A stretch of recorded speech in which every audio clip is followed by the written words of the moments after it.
Welcome to the Free Game Don D podcast, life, family, and business. Listen, man, today's topic is man on fire. So today I have a special guest. I have Lee Autrich Hudson, better known as Lee. The only one in the world. The only one. Listen, man, one thing about black folks, man, they come up with these names, Lee Autrich. Nobody else is named Lee Autrich, right? Nope. There's nobody else in the world named Lee Autrich. Man, I'm the only one. The only one. I swear to you. So listen, man, we just gonna call you Lee, man. We ain't got time for this, man. But, All right. You know, black folks in these names, man. Lee Autrich. Like when you came out, I mean, like your mom just to have the. I think one of her best friends or something came up with it, and I still do not know where. I just don't even know. I'm trying to think of a situation. How can you? Yeah, let's just name him Lee Autrich. We're just gonna go with that. Yeah, like Lee. What's his name? Lee Autrich. Yeah, I heard everything from ostrich to Leomi, So listen, Leo, man, Leonard. we're just gonna call you Lee, man. Yeah, you know what I'm saying? You know, with we're just gonna call you Lee, man. But anyway, listen, Lee Autrich is a native of Augusta, Georgia. Married, beautiful wife, 3 beautiful children. Lee Autrich is an engineer, so I thought that was really cool, and I think that. You know, being a young black engineer, I thought it was a unique perspective that he could bring to the podcast, man. So he holds a bachelor's of science degree in electronics engineering technology with a specialization in computers from Savannah State University. Shout out to HBCUs, man. Yes, sir. Lee also obtained a master's degree of science in engineering management with a concentration in systems engineering from Embry Aeronautical University. And in addition to that, he also has professional certifications from MIT, man. So shout out to MIT, man. Good Lord, man. This is easier said than done. Come on, man. I mean, listen, man. Listen, Lee also has a passion for giving back to the community by continuously focusing his efforts towards motivating, encouraging, and developing the next generation of leaders. And he serves as the chair of Information Technology Committee for Alpha Phi Alpha Fraternity. I know he's super proud of that as well.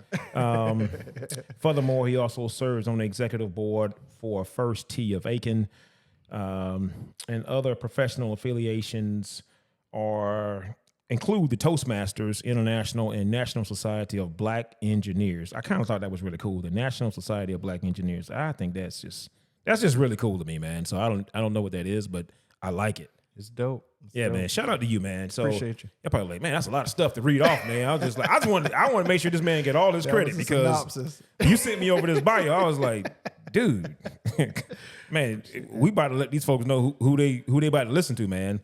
So listen, Lee, let's get right into it, man. So like I say, you're a black engineer. And I think one of the things that really kind of stuck out to me when it came to that was some of the statistics. Like there are only 5% of engineers that are black. Only 5% of the engineers in America are black. And only 9% of STEM workers are black. And I don't know, like why do you think that is? Why do I think it is? Yeah. Come on now. Tell me. For one, I think just engineering as well as technology it's a really tough field. To be honest with you, it's intimidating to most people. Honestly, I think just as a black man, I can only speak for myself. The reason why I pursue engineering per se is I always love building things, putting things together with my hands, taking stuff apart, trying to figure out how things work. Math was one of my favorite subjects, so I can tell you right now, if you don't like math, then you definitely shouldn't pursue engineering or IT. A lot of math is involved. And I love computers. So that's basically what, kind of pushed me and led me towards engineering. One thing that's pretty funny is initially in second grade, I wanted to be like an artist. So I actually know how to draw a little bit, and I wanted to be a police officer. So I know that's totally different. That's a totally different career path. Listen, man, I'm sitting there taking all this in because you sound like my wife over here, man. Because yeah, she thought she was an artist. I think she went to she got an art degree initially. but she liked to put stuff together. Yeah. I was like, man, you sound like my wife over here, man. So clearly being an engineer or being someone in the STEM field, you have to have a passion for putting stuff together. Oh, yeah. Clearly. Yeah. You got to be able to think critically, too. Wow. Yeah, a lot of my homework and everything I could remember back in my undergraduate days. I think in some of my engineering class, I maybe only had like 5 problems, but it would take me like 2 hours. And everything was connected. So, I mean, if you messed up on the first problem or the second problem, I mean, you'd have to literally go back and scratch out everything and start back over. So, I mean, it's hard, but at the same time, it's very rewarding at the same time. That's why you're pretty much fairly compensated very well. I'll say paid well. Yeah, it pays well. The job, a lot of my wife to this day is like, you don't really do no work. No, I actually work. I'm using my brain. Come on now. Yeah. Yeah. So that's pretty much what drove me to it, man. Like I said, I can't really. So you always had a love for math and putting things together. Mm-hmm. Fixing things. And to this day, I mean, I take something apart and I'm like, how does this work? I'll go look it up. That type of stuff like interests me. Wow. I've always taken an interest in that and, doing things around the house and, Yeah, so I think that's what led me to it. I think that's great. I mean, yeah. I don't know a lot of black engineers. So, and I guess when you look at the statistics, I guess if it's only 5% of engineers are black, I guess that's why I don't know a lot of black engineers. But now I used to work at Boeing as well. Yes. I worked at Boeing from 2013 up until about 2021 or so.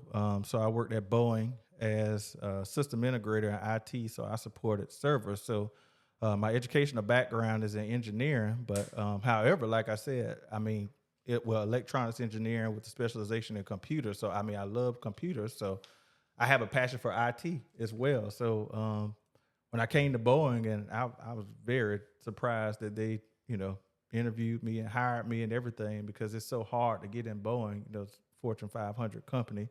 They have, at the time they had close to 200,000 employees. So just being interviewed, I felt like, man, I must really have something to offer, and I must be one of the, the cream of the crop, I guess, the cream of the crop.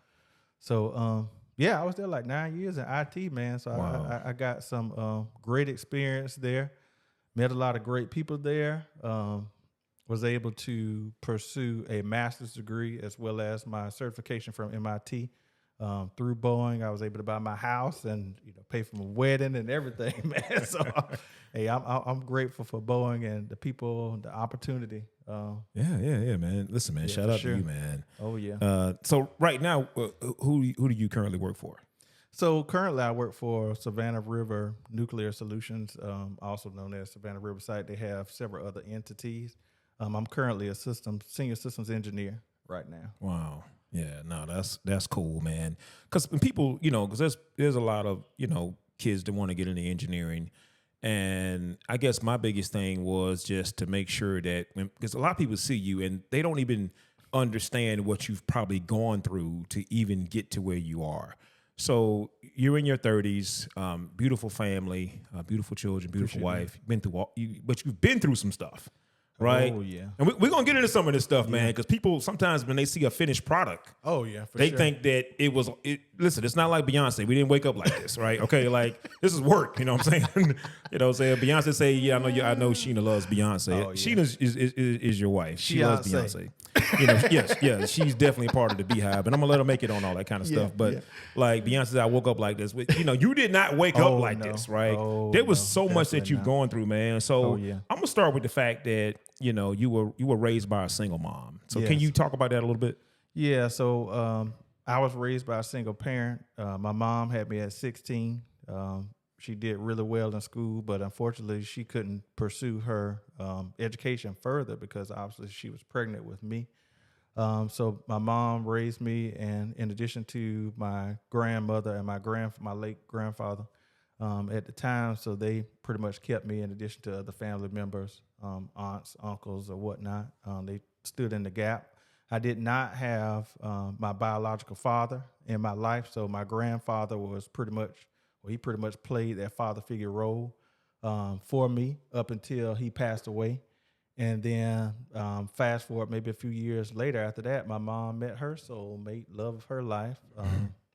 My dad, I'm so thankful for him. Like I said, he pretty much picked up where my grandfather left off and taught me a lot of things from golf, how to swing a golf club, change my oil in my car, cut the grass. And he's just been a phenomenal husband, father to me, as well as my kids. And yeah, that's pretty much my background. Like I said, so even though I didn't have my biological father in my life, I, took a closeness to my grandfather. And like I said, once he passed away, I'm thankful to God that my mom found my father. And like I said, he pretty much filled in that gap. So I don't feel like I'm lacking in any area. So, all I tried to do once I had my own children of my own was to try to give them, what I may have missed, early on, but and just take it to another level, based on what I've seen from the relationship my grandmother had with my grandfather as well as my parents. So I'm really big on, family and being a part of my kids' life.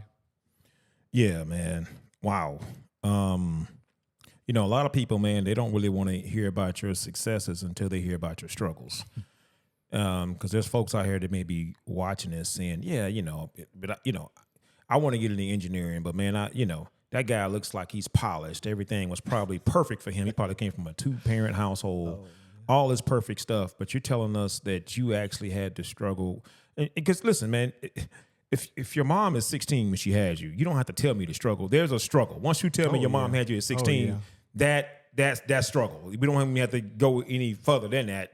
The fact that, your mom had you at 16 that's it. That's struggle. You know what I'm saying? That's the very definition of struggle. Because she's still a child herself. Correct. So, but, shout out to your mom, man. Listen, I have a confession to make because I'm always saying that you have to see a man to be a man. But I tell you, man, well, but listen, I guess on some level you did see some men, mm-hmm. right? So you talk about, your stepdad, who you referred to as dad. Mm-hmm. What's that like, man? Because, some of us can't relate to that, but I would like to really, I'm trying to do a better job of making sure that, because sometimes when you grow up in a 2-parent household, your thinking is a little jaded because you're thinking that, man, this is, you have to have your dad and your mom together and that's the only way to be successful.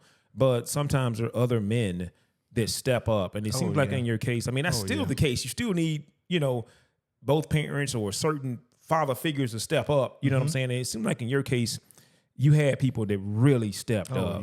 Yeah. Talk about your stepdad a little bit.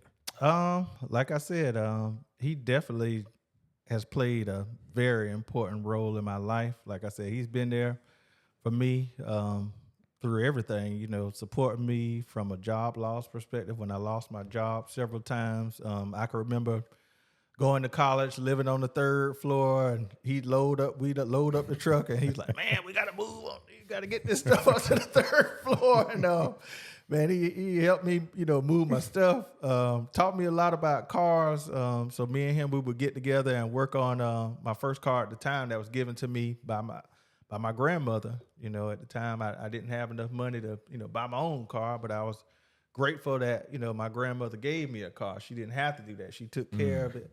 And we would go outside and, work on the car, show me how to change the oil filters, brakes, everything from brakes to, everything. And then I also saw how he treated my mom. So me, pretty much being raised by a single mother prior to him meeting her, like I said, I as a child, one could be very overprotective. Because at the end of the day, that's my mom, right? That's all I have. Like, you ain't about to take my mama from me, But I like that. Everything that he showed me, how he treated my mom, how happy she was. That's why I was so happy, when they got married, because I knew at the end of the day, he's always, even though he doesn't have any children, he's always, brought me in as if I was his son, from birth. So, man, he's played an intricate part in my life. So let me ask you this, man, because like I say, I've always said what I've said about you got to see a man to be a man. But do you still believe it? Do you think that's true? Kind of yes and no, but like I said, you can't really use not having a father in your life as an excuse for you to not be successful.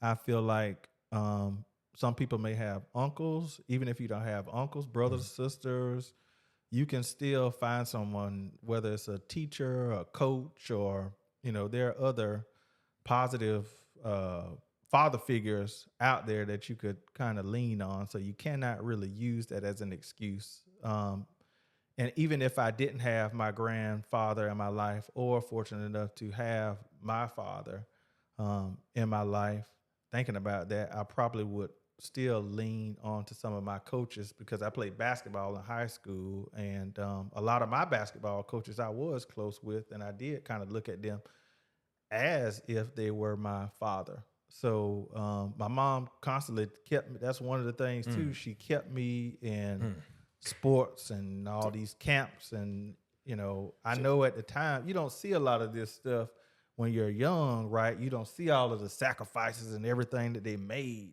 for you. My mom working 2-3 jobs, and I'm just staying at my grandparents' house. And man, I'm getting emotional now just thinking about the struggle, because I can imagine how she felt, at that time. It was hard. All she's trying to do is just provide for her son. My mom was making straight A's. She had to put her education aside to make sure I had a better life, and I'm so thankful for that. Man, listen, man. Shout out to Mama, man, because thankful for my grandparents. Yeah. Like I said, my dad. I'm so grateful. So I tell them that all the time. So yeah. No, shout out to Mama, man. Shout out to your grandparents. Shout out to your stepdad. Took a village, man. Took a village, for man. sure. It takes a village. It sounds like your mom. First of all, she sounds like a phenomenal person. Oh, yeah. And let me stop acting like I don't know this lady, man, because I'm up there talking like I don't know this woman. Like, but she sound, but she is phenomenal because I know her. But with that being said, like this I didn't know though. It seems like she knew the importance of making sure you were around other strong men. So I think that can't be understated. Like your mom was a single mom, but she understood, like, hey, let me get my son around his granddad. Yeah. Let me. She married a positive male role model. I mean, like, she really put you in position to win. She understood that, listen, I can't do this by myself. As great as I am, I'm a phenomenal person. I'm a great mom, but I cannot be a father figure to this young man. Let me get him around his granddad. Let him play sports and get around coaches. She still seemingly had the presence of mind to make sure you got some positive male mentorship. Yeah. Oh, yeah. And, being selfless, she put me first, over whatever it is she had, going on at the time. And, I'm just thinking about it now as a child. I mean, it must have been tough. My mom didn't pursue her bachelor's degree until maybe like a couple of years after I got my first degree as an adult. So, I mean, that was, I was so happy for her. And, I was the first person in my family to even graduate from college. So, I mean, my mom came right behind me. But, like I said, I'm just so thankful for my mom, my parents, man. Really am. Nah, listen, man, that's a lot to be thankful for. Just hit you, man. I don't really reflect on a lot of that stuff like that, but just, I think when you go through a lot of stuff in life and you become a parent and a husband and all this stuff, and then you go back and you think about like what they might have gone through as you go through your own struggles, because everybody's, struggling with something. Everybody has something, some type of challenges or whatnot, whatever they face, but you just never knew. I just never knew it. Like, my mom, kept clothes and food on the table. My grandma, I didn't have a want for anything. Now, I may not have been able to, she may have not been able to afford the nice clothes, the Jordans and all that stuff, but I still had clothes. I had a place to live. A car to ride in to get, to work. Not to work, to school. You just think about those sacrifices, man.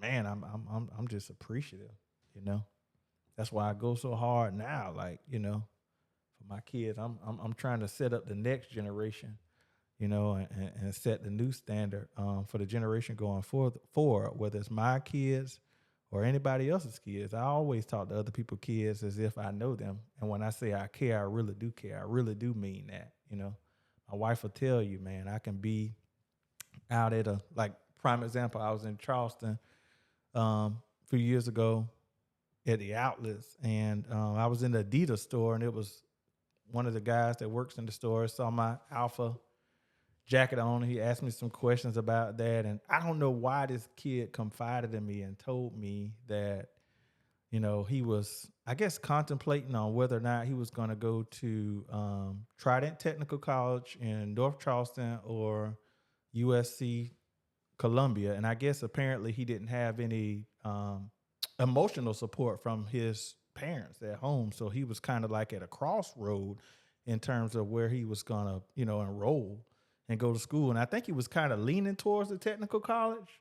But he also wanted to go to USC Columbia. But at the end of the day, I told him, I said, man, why would you limit yourself? And I'm not knocking technical schools because I actually went to a 2-year school, Middle Georgia College in Cochran, Georgia, prior to attending Savannah State. So, I'm not knocking 2-year schools, but I'm just saying, why should we limit ourselves? Like, at the end of the day, if you know you're going to be going to Columbia to party on the weekends and all this stuff, and also get a great education, it's like, why not pursue that? So I told him that, gave him that advice, and then I came back maybe like a week or so later, came back in the store. He was so excited. He said, Mr. Lee or whatever it was, he's like, I'm so excited. He's like, I got accepted to USC. I said, oh my God, man, I'm so happy for you. And I don't even know him, but I was just so happy as if I knew him. So that's why I'm saying, like, I've always had a passion, like, for the youth and for kids and just in general, man. I think that's what it's about, encouraging one another. We have to do that because a lot of us, like I said, again, that's a prime example. We don't get that at home. We need to normalize encouraging one another. We need to normalize this stuff. So I'm sorry I got off a little. No, track, listen, man. Hey, go ahead, listen, man. This about to be the it's about to be the free game Lee podcast, man. And I appreciate y'all. I really do appreciate y'all for having me on, man. Y'all doing really well. This is good. Man. I'm excited. Listen, man. You was over here preaching, man. So I was just taking in the sermon, man. And let me say this real quick because I don't want nobody to hear this and think that Lee is diminishing tech schools. That's not the case. Go ahead and put that out there. Please just make sure we clear that up because basically, but if someone has an opportunity to go to USC Columbia and a tech school, So, but it's not a matter of limiting himself as far as like, oh, well, if you go to this tech school, you're going to be less than. It's not that. It's just more so the fact that if you got a big opportunity to go to this university and you can get in, then, don't be afraid of that. I think Lee was just trying to encourage him not to be afraid of that, right? Yes. And I think another thing that people need to be mindful of, I used to think, I guess, coming up that it really mattered where you went to school. Working at a company as large as Boeing, obviously I came from HBCU, and a lot of my coworkers, they went to the Dukes, the Yales, the North Carolinas. You can still get to wherever it is that you want to be at the end of the day, regardless of what school you went to. So don't necessarily get caught up into, where you're going to school. At the end of the day, as long as you have that paper behind your name, that degree, the school really doesn't matter. Yeah. At least from my personal experience. I think the experience speaks more than the the university itself. Come on, man. Come on. Listen, I just want to clear that up. I don't want nobody, you know. We don't want nobody coming for us in the comments. I don't want nobody coming for me. We don't want no smoke. Because I know that a lot of times, you know, tech schools, they, you know, even when I was, because I went to tech school, and I remember, you know, being in high school, people are like, "Well, you going to tech school?" Like, oh man. Yeah, it's almost like it's almost like a disrespect. It ain't no almost like a disrespect. Really? Like, oh, you going there? It's full disrespect. Wow. You know what I'm saying? But it's okay. I mean, nah, man, it's a lot of successful people going through tech schools. Yep. I mean, so don't get it twisted. You're right. Lee, man, let's see. This is exciting because now you look at your background. I mean, statistically speaking, you know, your mom had you at 16, so you're already beating the odds.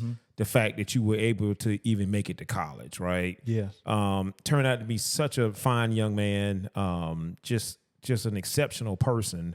And even with you talking about giving back to the children, giving back to other kids, and just some people, if they didn't, but here's the thing though, you talked about some of the phenomenal male role models you've had. So I guess I can't really say you didn't have this poured back into you, because obviously you did. And you still feel compelled, even though you didn't have a dad, because I'm really careful about this. Now, it's like I'm having an evolution during this podcast. Like, just because you didn't have your biological dad in your life does not mean you can't have you know, some of those same, you know, positive traits and just poured into you by other people, man, because you're pouring into other people and you didn't have your biological dad, but it didn't matter. Yeah. You had all these other phenomenal men. And the fact that also you got married. I mean, you're married. Let's talk about your family, man. Like, you're a husband, you're a father. Yes, sir. You know, I've always felt like, you know, because some men think that you can separate that. They think that, okay, I'm married, I do have children, I'm gonna be a great dad, but I'm not that concerned about being a great husband. And and vice versa with some women. You know, I'm a phenomenal mother, but I'm not that focused on my husband because I got kids now. And I just believe that it all goes hand in hand. You know what I'm saying? And so what are your thoughts on that? Yeah, man. Being a father and a husband, that's a serious responsibility that I take. I take it very serious. Like I said, I mean, being a father and a husband it's important because, like I said, having children, you want to be, well, at least I want to be the good example as to how their husband or wife should treat my son. So if I'm not treating my wife right, then that's basically making me look bad and making them feel like it's acceptable to treat other people bad, or they should treat other people bad, or be treated bad rather. So it's important. I mean, the kids are always watching. So, I mean, I try to make sure, not that I'm perfect, but I mean, because nobody's perfect, but I try my best to be that example of how you should treat a woman. Like my son, like he already opens the door. He's opening the door. My wife, that's what I do. That's, you know, I do that for her. And I get my daughter flowers. I get Bella flowers sometimes, and she gets excited about that because I give my daughter, my kids so much stuff. I'm telling you, it's gonna be hard. It's gonna be real. If I'm gonna tell Bella right now, my Bella and Alicia, my daughter, my oldest daughter, like, if that dude ain't opening the doors for you, he ain't buying you no flowers, he ain't doing X, Y, Z, then I'm sorry, he ain't the man for you. But I'm getting you all this stuff now. He gonna have a tough job trying to beat that boy. So I mean, it's important, man. Like I said, I do my best. I mean, luckily I had, you know, positive role models in terms of marriage to look at. My grandfather and my grandmother, as well as your mother and your father. I mean, they've been married 50 years, and my other uncle and aunt. And I mean, I had several examples around me, and I tried to just take that and put my own spin on it, and then take it even further. Yeah, so I really think that's what it's about. Like I said, I had a lot of role models, positive role models around me from a marriage perspective. Aunts, uncles, my grandparents, my parents.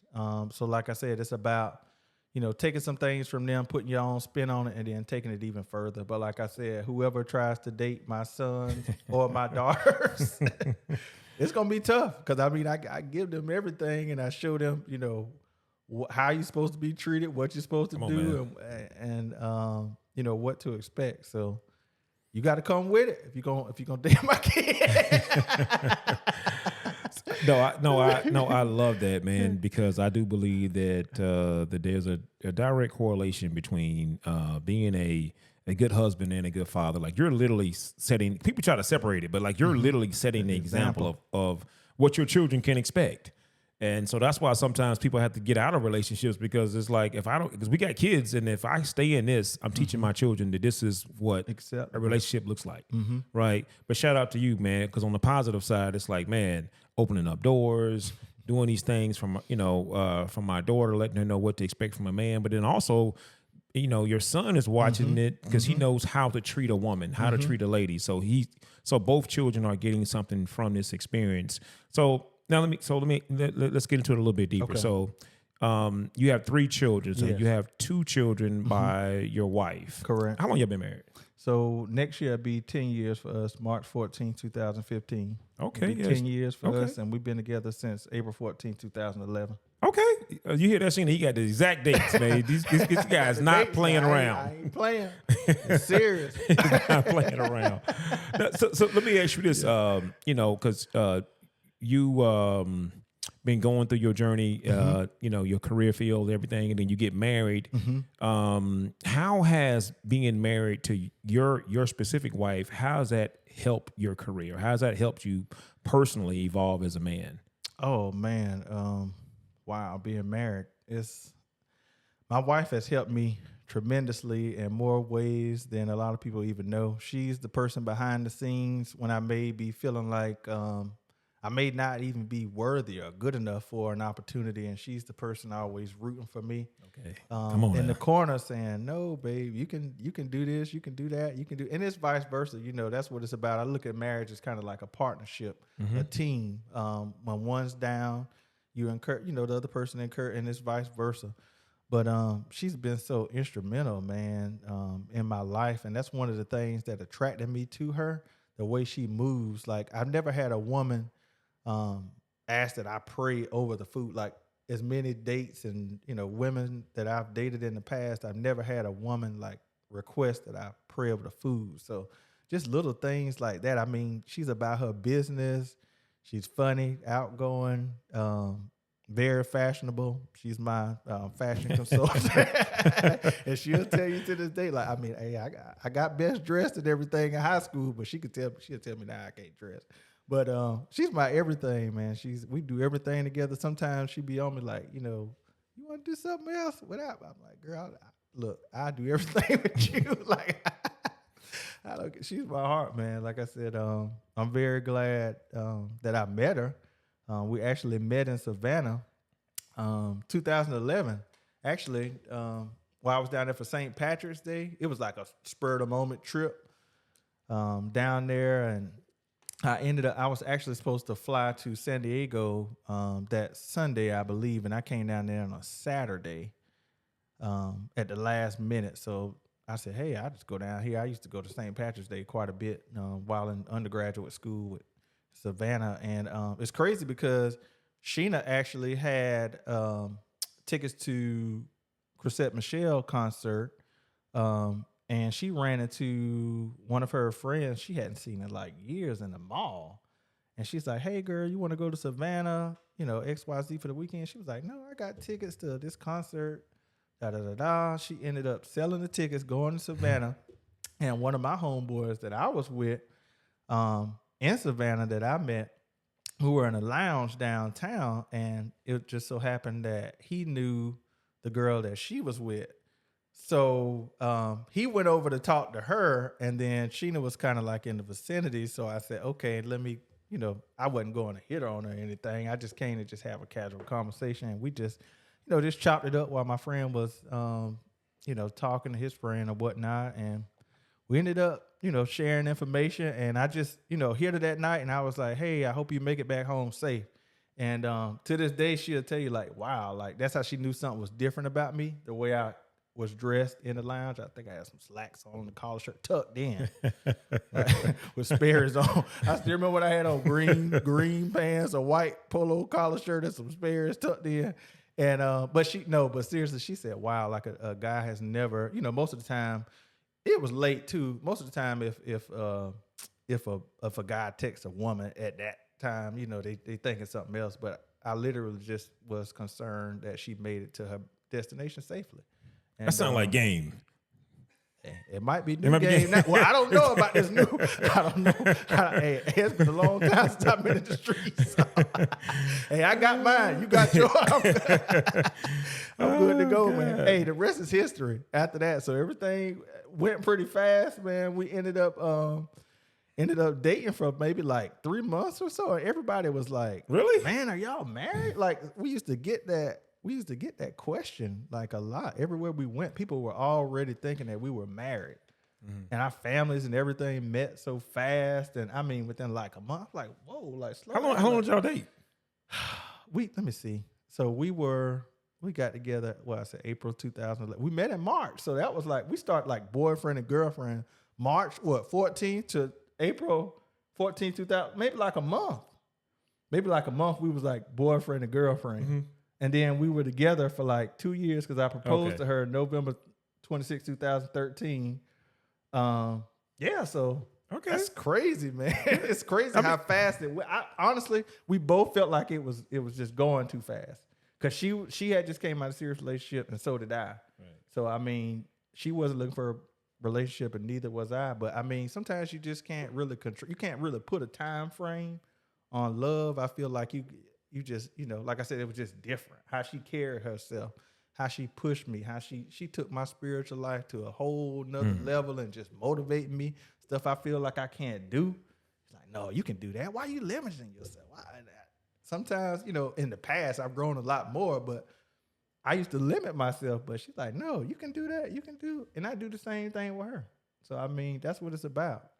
We kind of balance each other out, where I'm weak in areas, she's strong. So I'm looking forward to the future. I'm excited about this. Listen, man. It's about everything right there, man. I'm just sitting there taking all this in, man, because I truly believe that a man is only as good as the woman beside him. For sure. Every successful man. That's true. I don't care who the man is. Strong woman behind him. Listen, man, every man you've ever seen have any success, Obama, MLK, Malcolm, man, powerful you can go, woman. Doesn't matter, any high achieving man, black, white, doesn't really matter the race. They've all had that woman speak life into them. Oh, yeah. And keep them focused. Mm-hmm. And like you spoke about something that I thought was powerful too, partnership. Mm-hmm. Not just a marriage, but a partner. Because when you got a partnership, it's like that's different than just a marriage. Mm-hmm. Like we're married, but our marriage is a partnership. Like I want to see all my partners win. Mm-hmm. This is win-win. You know what I'm saying? Like I want to see you win. So she's going to make sure that Lee wins because she understands that it's a win-win situation. If Lee wins, I win. Mm-hmm. If I win, Lee wins. And we're winning as a couple because this is a partnership. Man, that's some game right there, Lee. Yeah. Get you a partner, man. That's what Lee trying to tell y'all. Yeah. Get you a partner. Yes, sir. Yeah, no, I like that, man. So let's talk about the kids. I know your oldest daughter. Mm-hmm. You told me that she doesn't live with you, of course. But you talked about how you had your first child while you were on your way to college. I'm guessing, and you were 18. Yes. So had my first child right after I graduated from high school. Really felt like it was a difficult time for me at the time. Like I said, I'm 18, got a baby on the way, going to college.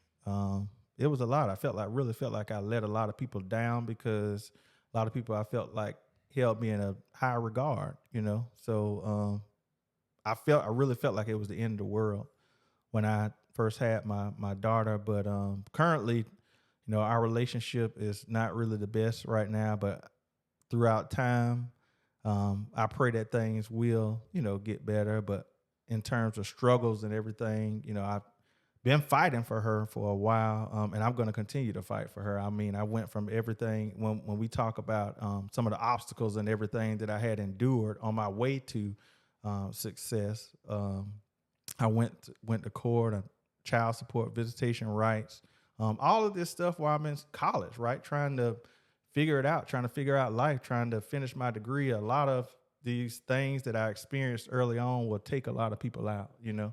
But I'm very thankful, again, going back to my village, right? My parents, they said, okay, no matter what, you're still going to complete your degree. I know I went and I know I had you at 16, but you're going to finish school. That was what my parents told me. You're still going to finish school. So they held the fort down until I finished college. And like I said, I'm grateful for them. And, you know, like I said, I pray that, you know, our relationship changes and things get better, you know, over time. But my other two children, Sebastian and Isabella. Sebastian is 7 and Bella's 4, going on 21. Okay. she's the boss. Okay. Oh my God. So yeah, I mean, so let me paint this picture. So you're 18 years old, coming out of high school, aspiring engineer, and you know, and you find out, you know, that was your girlfriend at the time. Correct. You know, she's pregnant. I'm assuming in your mind, just based on your own admissions, that you thought it was over. Oh, right? yeah. Right. You thought it was over. Because there's some people out here right now that have aspirations to be a lot of things, and something like this happens to them, and they feel like, man, my life is over. So, and you talk about the village you had around you. Listen, that's important. Everybody needs support, especially when you're going through things that are just so overwhelming. I mean, because at 18 years old, like, I mean, a kid. Yeah, a kid. I mean, like, you know, and yeah, and it's not even, I mean, you know, it's a responsibility, but it's a responsibility that you and the mother, you know, let's not forget about the mother. I mean, this is a lot for her to handle as well. So, but of course we're focusing on you, you know, right now, but like, that's a lot for both parties to try to handle, man. But even at that, you're still who you are. And I think that's the thing that I take from all of this, with all of this other stuff that you've had to go through. All of these challenging situations at such a young age, because they say people look at the finished product and that's all they see. But there was so much that had to happen in the process for, you know, for Leatrick Hudson to be who he is, man. So I guess I thought that was just really important, because it's women will tell you like, oh, I was a single mom, and they'll let you know about that because all you see is a success. You don't see the fact that I was a single mom. So I think that in your situation, you know, you had a child at a very young age.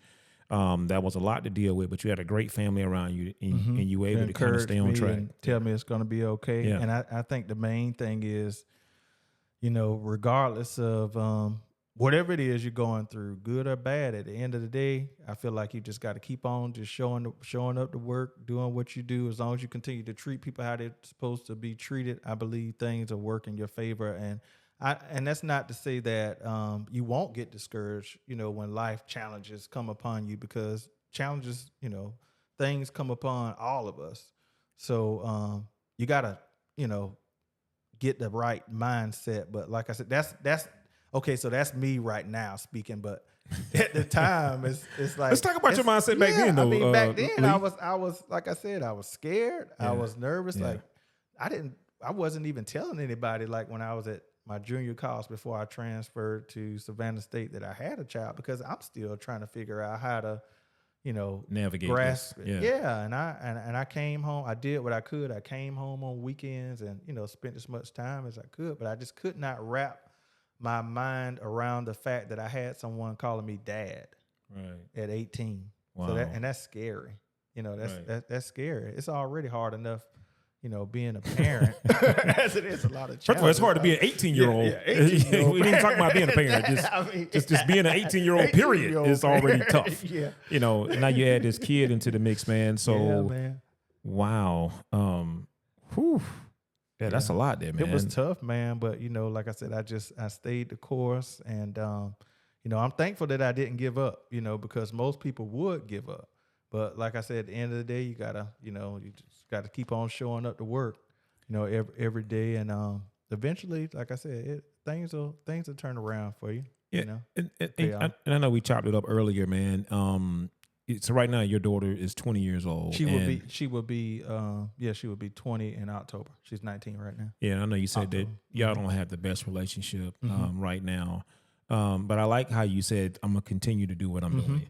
Only thing you can control is what you're supposed to be doing. As long as you're doing your part, at some point, you're gonna get that breakthrough. Right. Oh yeah. So keep doing what you're doing, man. I think that's to be commended, man. There's a lot of fathers out here that are fighting for relevancy in their child's life, and for a number of reasons, they just don't have that type of relationship that they want to have with their child. Poisoning of the well and things of this nature. That just a lot of misunderstandings. First of all, I tell any child to give a parent grace. That's their first time being a parent. And if you're 18 or a young parent in their 20s, I mean, that's a lot. Give your parent grace, because if you mess around and have a child at 18, you're gonna wish. That's when you're gonna look back the way Lee looking back at his mama, like crying, like, man, mama really, really, really, went through a lot, and she really held me down. And I think that you have to kind of go through some of this stuff, and you be like, man, my dad isn't as bad as I thought he was. Like, he went through a lot. Like my kids, they give me so much grace now. They just like, man, Dad, you the man. It's them. I'm not. This is what they say. I'm daddy's girls. I mean, y'all wasn't saying that when back in the day. I mean, it was rough, man. But you just got to stay the course, man. Like you literally have to stay the course, man. So I like that message, man. And speak to that a little bit, like stay in the course, because you don't have the relationship that you would like to have with her that you have with your other two children. But of course, I mean, you're married to the mom. It's a cohesive unit, of course. I mean, but how do you stay the course, like mentally? You got to keep yourself encouraged, despite what may be, going on, and just try to keep yourself motivated. Whatever it is you want to listen to or read or what have you, or like you said, you can only control what you can control, and you can't continuously try to beat yourself up. You, at the end of the day, you got to trust the process and just trust that, someday, like you said, things will move in your favor as long as you continue to, do your part, and you continue to, speak positivity despite what may be going on. Even if things are going the other direction, you continue to still speak positively. And that's what it's about, being the bigger person. And, like I said, I'm a firm believer in, not karma, but just doing the right thing. I believe that it'll pay off no matter what is going on, as long as you continue to keep that mindset positive. And you got to be optimistic. You got to know that things will work in your favor. They will. You just have to just trust it and know and keep that positive thinking. I just really believe, because on the other end of the spectrum, if you're thinking negatively, right, then maybe things will continue to move negatively. So you got to be positive. That's why that's why, going back to what I said, the relationship is not where I want it to be yet, but I'm very optimistic that things will, turn around. So that's what you got to do, man. Let me tell you this, Lee. One of the things that helped me with my daughters, man, because girls, something else, man. With that being said, one of the things that helped me with my daughters when we were going through everything with custody and all these kind of things, man, is I put myself in their shoes.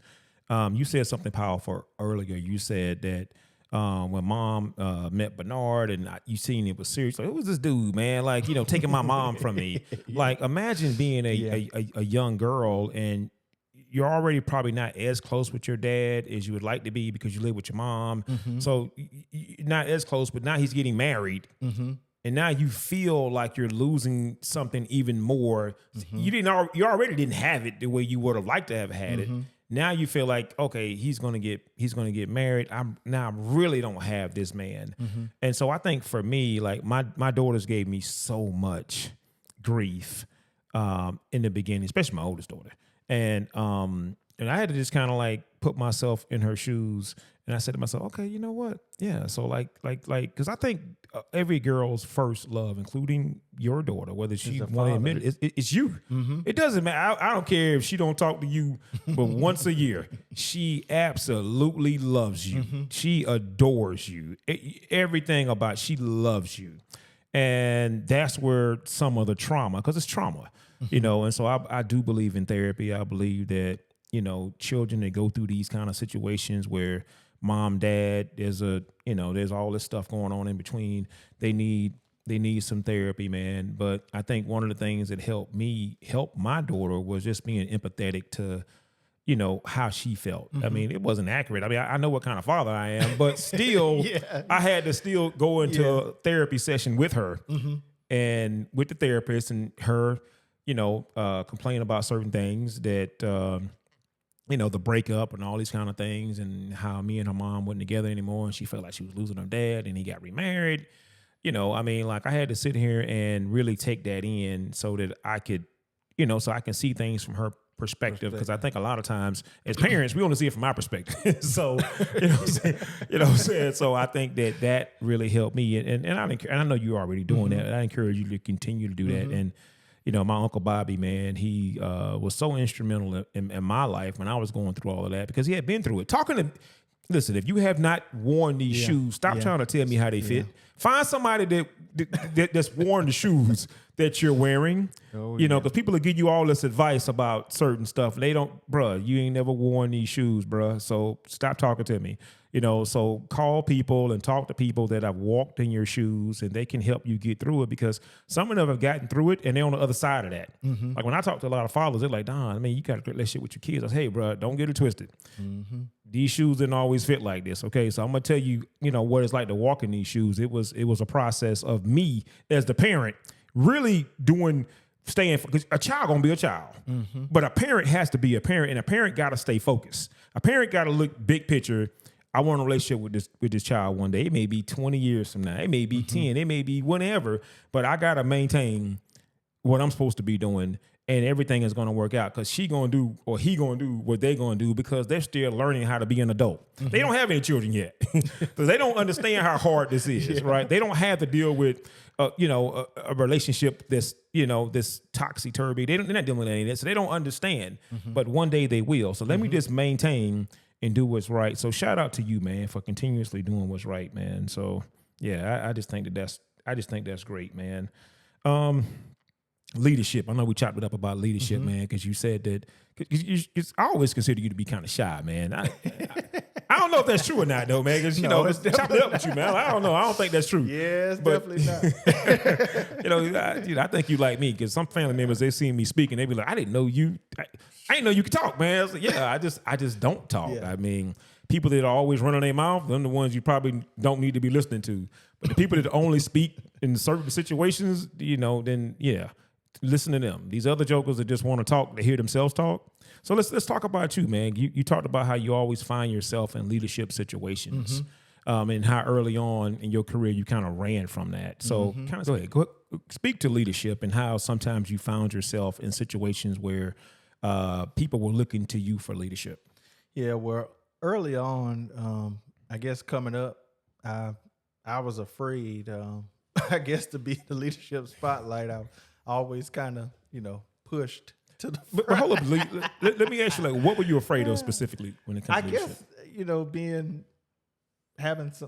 responsible, I guess, for other people, I guess, or, you know, just being the person that's in the forefront. So I was afraid to be the leader, but I think over time and through some trials and tribulations and life experiences, I've learned to embrace leadership. I could recall being the captain of my basketball team in high school, and then it kind of just progressed from there. From like when I mentioned earlier when we were talking, when I was laid off the first time at my first job, then I ended up working at a factory. I ended up being the team leader on the team had a team of like 7 or 8 people. And then from there, like I said, I went over to Boeing, and then people started leaving. And then again, I found myself as the lead of the team down there. And then I guess after a while, you just embrace it and just, you know, you just take on that responsibility. But it just always seemed like I was in leadership positions or something. I mean, even if we're I mean, that's from a career perspective, right? So then if we get into home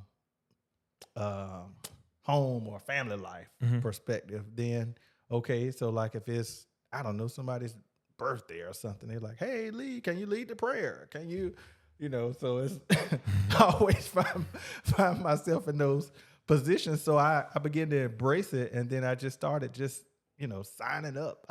You saw Toastmasters on my resume. Right, so I began to learn how to improve my public speaking. So if you don't know anything about Toastmasters International, it's a great organization. Pride itself on improving how to speak. So I think a lot of it is like confidence. Undergraduate course, I did take public speaking, and I hated it. I hate speaking, and now my wife will tell you, like, I can't shut up. So I keep on talking. So now, I mean, that's funny that you said I'm shy. I find myself talking all the time. So now I just kind of like just tone myself, down a little bit. Now, if you ask me to speak, I'm gonna speak. But I always find myself in leadership positions, like I said. So it kind of built from there, man. And then, like I said, when I joined the fraternity, Alpha Phi Alpha Fraternity Incorporated, I ended up finding myself in a leadership position again on the executive board. I served as the treasurer and financial secretary. So I served on the board for maybe about 4 years, and then I ended up volunteering at the YMCA.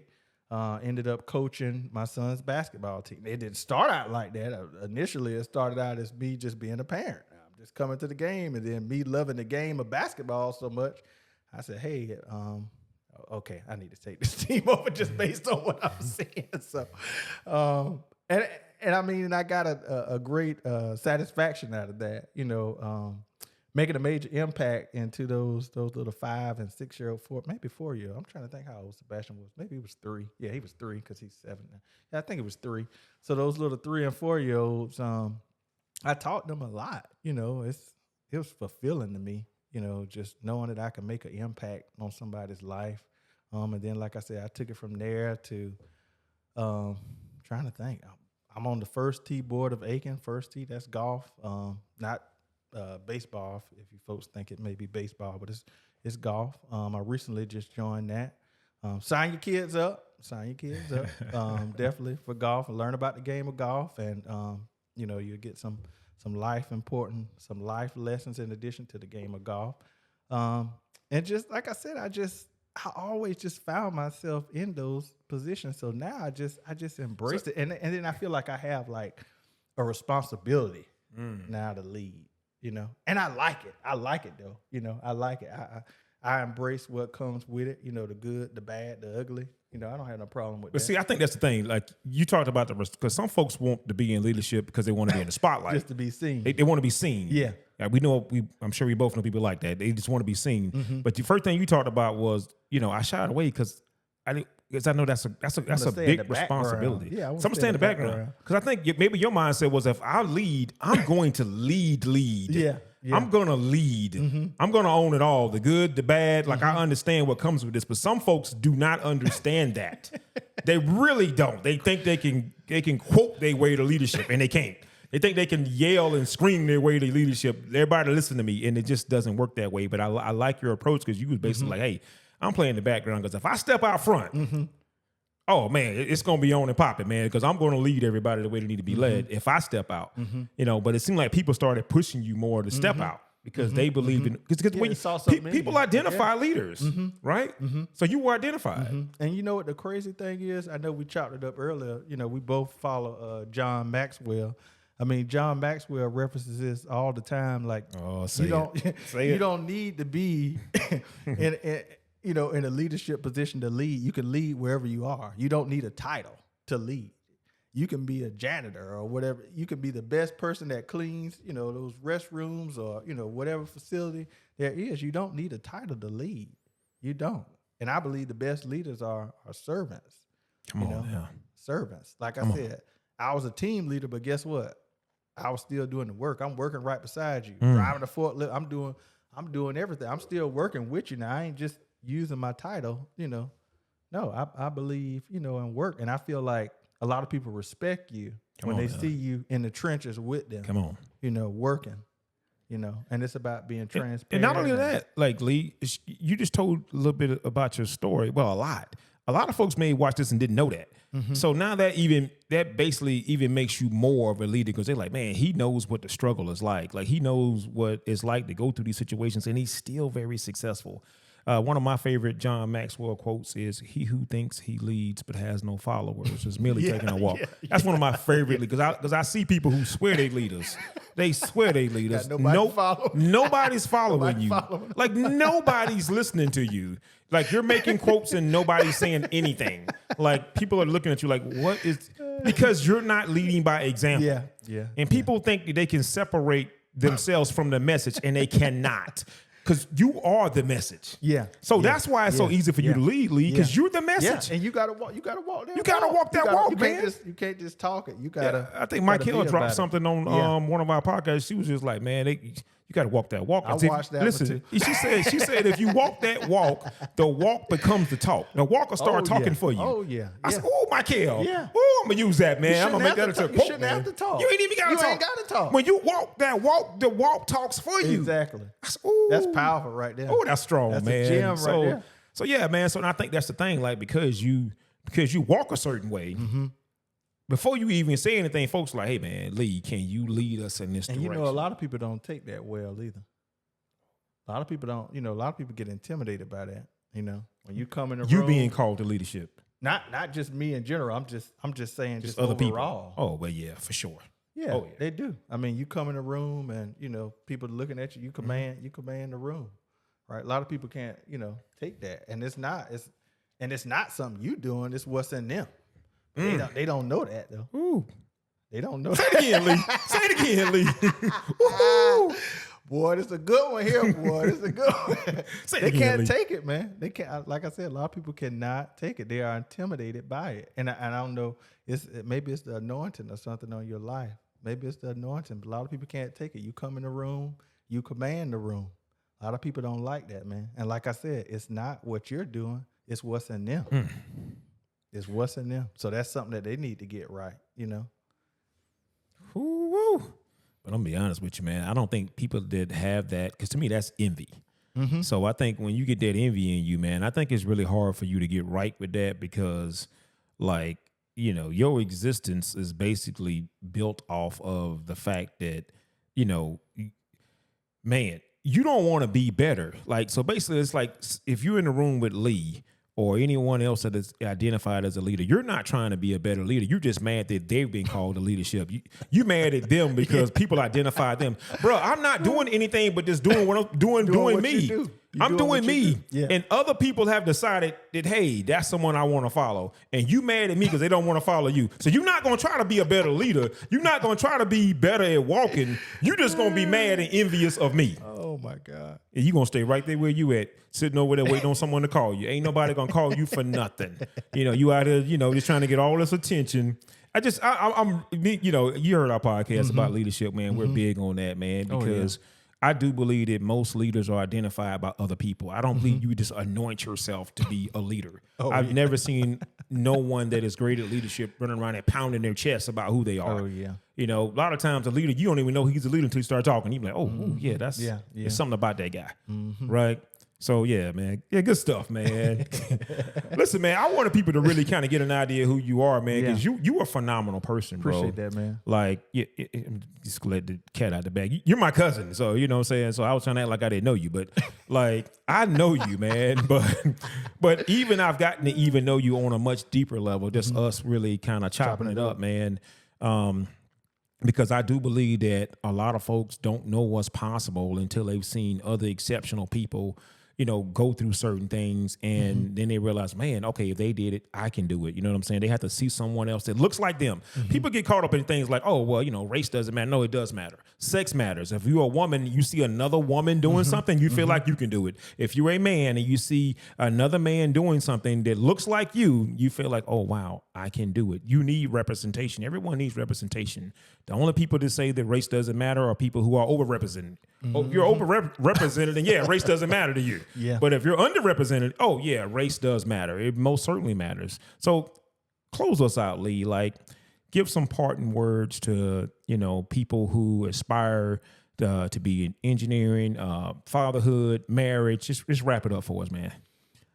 So one of the things that I like to say is, first and foremost, make sure that you know whatever it is that you're going through, good, bad, everything. I mean, it has a purpose. It has a purpose. As we talked about earlier, yeah, I've been through 3 job losses, but at the end of the day, guess what? I made double, triple, than what I started out making. So don't really get caught up in what's going on right now at the moment. Be focused on what's going, what'll take place in the future. I know it's hard, but you got, like I said, you got to keep showing up to work. As Michael would say during y'all other episode, keep shooting your shot. You got to keep shooting, because eventually it's going to go in. It's going to go in. And I think another reason why I'm so, why I've been so driven to, be successful, and maybe some of you guys should think kind of like the same way. I feel like I would have wasted my time on earth knowing that, I died or left here knowing that I didn't try to utilize all the gifts and talents that were in me. I don't want to waste what's been put into me, and neither should you. Woo. Listen, man. What I got from that was, don't get caught up in the journey. At least say don't get caught up in the journey. Just focus on the destination, man. Just keep going. But you gotta appreciate where you at too. Now it's the don't be so caught up in what's going on presently too that you miss what's going on. Focus on the future. Come on now, because that's important. Now you don't want to wait 5-10 years later and then you say, "Oh man, my kids done grew up, and I was so focused on the future in my career that I missed out on softball games, basketball, whatever it is." Come on. So, but you got to keep striving towards the next thing. You got to keep going. You got to. You just got to keep going.